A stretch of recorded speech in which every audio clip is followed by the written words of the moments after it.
শোনো শোনো শোনো সবে শোনো দিয়া মন, আজ আমি রেঁধেছি কই মাছের ঝোল করিয়া যতন। বাজার থেকে আজকে জ্যান্ত কই মাছ এনেছে। কই মাছগুলোকে ভালোভাবে নুন আর হলুদ মাখিয়ে রেখেছি। এই অত্যাধিক গরমে এই কই মাছ দিয়ে পাতলা ঝোল বানাবো কালো জিরে ফোড়নে। একটা পুঁটি মাছও রয়েছে। প্যান গরম করে নিয়ে মাছগুলোকে ভালোভাবে ভেজে নিচ্ছি। মাছগুলোকে ভাজার জন্য পরিমাণ মতো সরষের তেল দিয়ে নিয়েছি। মাছওয়ালা নিজেই জোর করে এই পুঁটি মাছটা দিয়েছে, বলছে দিদি নিয়ে যাও, এর মধ্যে ডিম আছে এবং খেতেও খুব সুন্দর হবে।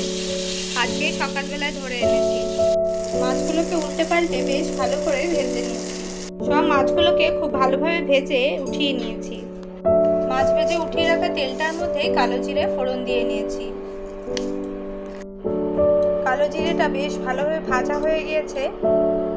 টুকরো করে রাখা আলু দিয়ে নিচ্ছি।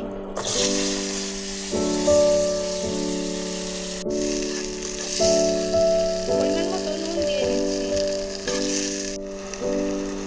আলুগুলো ভালোভাবে ভাজা হওয়ার জন্য উপর থেকে একটা ঢাকনা দিয়ে নিচ্ছি।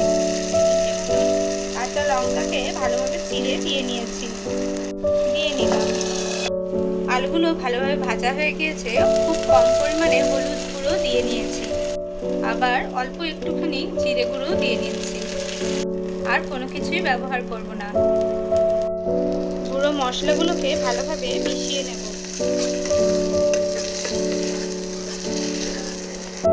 আলুকে কেটে দেখালাম, দেখুন খুব ভালোভাবে আলুগুলো সেদ্ধ হয়ে গিয়েছে। মশলাটার সাথে আলুকে আমি 3 মিনিট মতন কষিয়ে নিয়েছি। ঝোলের জন্য আমি পরিমাণ মতো উষ্ণ গরম জল দিয়ে নিয়েছি। বন্ধুরা, এই গরমে আপনারাও অবশ্যই মাছ আসলে এইরকমভাবে বানিয়ে খাবেন। কথা দিলাম বাড়ির সকলের ভীষণ ভালো লাগবে। এবারে ভেজে রাখা মাছগুলো দিয়ে নিচ্ছি।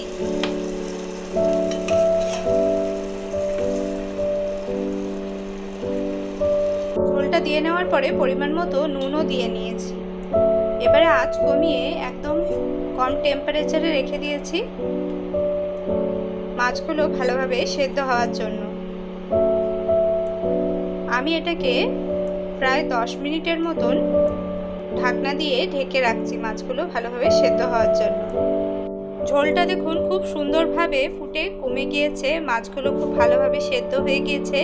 এই পর্যায়ে আমি নামিয়ে নিচ্ছি। একেবারে রেডি হয়ে গিয়েছে। কালো জিরে কাঁচা লঙ্কা দিয়ে কই আজ বাড়িতে করেছে অনেক হইচই। আপনারাও এই অতিরিক্ত গরমে অবশ্যই এরকমভাবে কই মাছ রান্না করে খাবেন। কথা দিলাম বাড়ির সকলের ভীষণ ভালো লাগবে।